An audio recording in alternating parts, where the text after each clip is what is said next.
Te atualizo ainda sobre um atacante argentino mais perto de virar reforço do Flamengo. E fala também de Arthur, volante que não fica no Grêmio e é especulado em vários clubes do Brasil. As últimas de mercado, bastidores, finanças e essa situação envolvendo Rafinha e a seleção brasileira. É verdade que ele passa por problemas financeiros?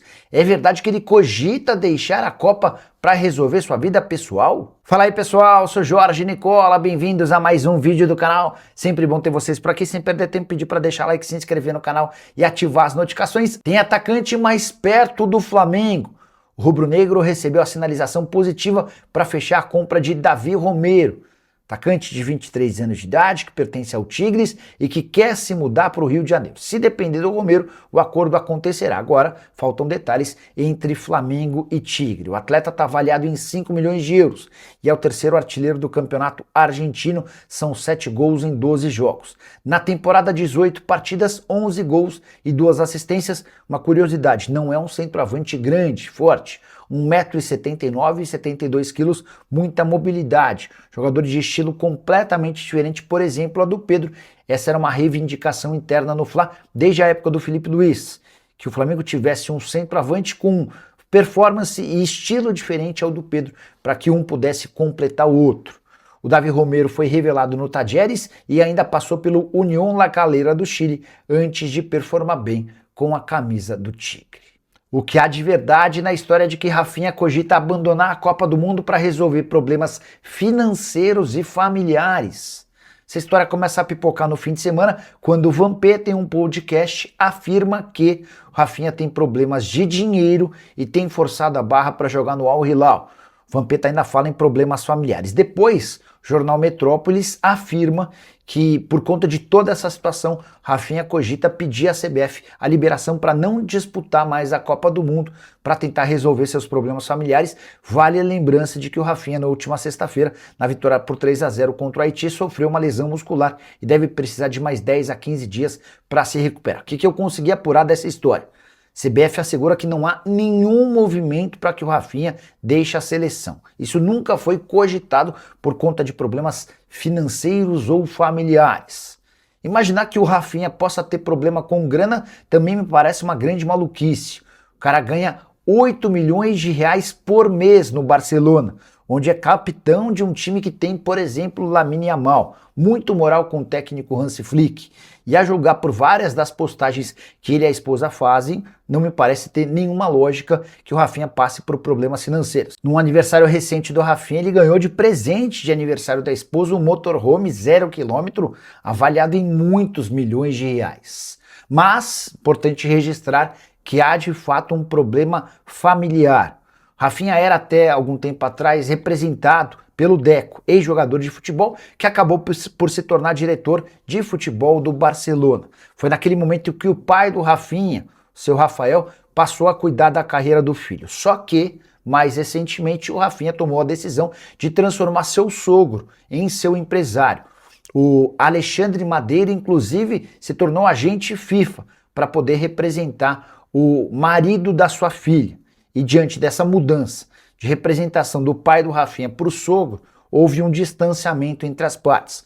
O pai do Rafinha, a esposa e também o sogro estão nos Estados Unidos acompanhando os jogos da seleção, mas não assistem ao Brasil em lugares próximos. Eles ficam até no mesmo setor destinado às famílias, mas com o pai do Rafinha no local e o sogro e a esposa em outro local ao lado dos filhos do jogador. O que você pensa sobre toda essa história? Gostaria de saber a sua opinião sobre o tema, beleza? Arthur vai para onde? O volante, ex-seleção, não ficará no Grêmio. Cheguei a contar para vocês na semana passada sobre o desacordo financeiro. O Arthur, que ainda pertence à Juventus, pediu ao Grêmio 3 anos de contrato e 100 milhões de reais de pacote. Ou seja, a intenção dele era faturar 2,5 milhões de reais por mês ao longo de todo esse tempo de vigência, incluindo os 13º dos 3 anos do vínculo. Pois bem, o Grêmio considerou a pedida muito alta e a falta de acerto com a Juventus acabou por fazer o tricolor desistir da continuidade do atleta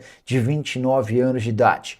O Arthur desde então tem sido especulado como possível reforço de Palmeiras, Cruzeiro e Atlético Mineiro. Todos os clubes brasileiros que querem contar com o Arthur, porém, esperam que ele consiga a resolução da sua questão salarial e também contratual na Juve.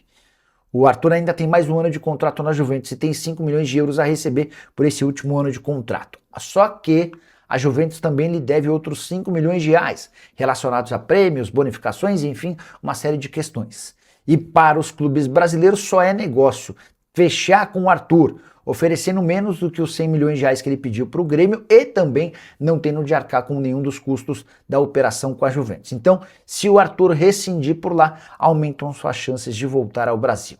Arthur, que com a camisa do Grêmio em 2026 fez 23 jogos com 1 gol e 2 assistências. Com informação exclusiva, descobriu os valores que Palmeiras e Flamengo ofereceram para contratar Danilo. É só importante registrar que o volante do Botafogo segue sonhando e colocando como prioridade a transferência para o futebol inglês.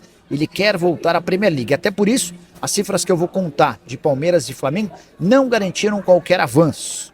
O Flamengo é dono de uma oferta maior do que a do Palmeiras e essa informação me foi confidenciada por alguém que participa ativamente das tratativas. O Fla chegou a sugerir 25 milhões de euros fixos mais 10 milhões de euros em bônus. Já o Palmeiras chegou a 22 milhões de euros fixos, mais valores de bônus que não foram absolutamente definidos. O salário que o Flamengo se dispõe a pagar também é maior, 3 milhões e meio de euros fixos, contra 3 milhões de euros do Palmeiras fixos. Ambos prometem bônus de acordo com metas e outras participações. Importante dizer que, especialmente pelos minutos que tem conseguido jogar na Copa, Danilo vai esperar por propostas da Inglaterra. Se elas não chegarem ou não forem extremamente interessantes, a partir daí, ele e o Botafogo podem discutir a possibilidade de permanência no Brasil, jogando no Palmeiras ou no Flamengo. E o Palmeiras terá prioridade nesse contexto, sem acordo com o futebol inglês. Acho que, no fim das contas, o Danilo vai acabar voltando para a Premier League, até porque tem deixado excelente impressão em observadores e olheiros que estão aqui em Nova York. E José Boto, executivo de futebol do Flamengo, interessa ao Milan.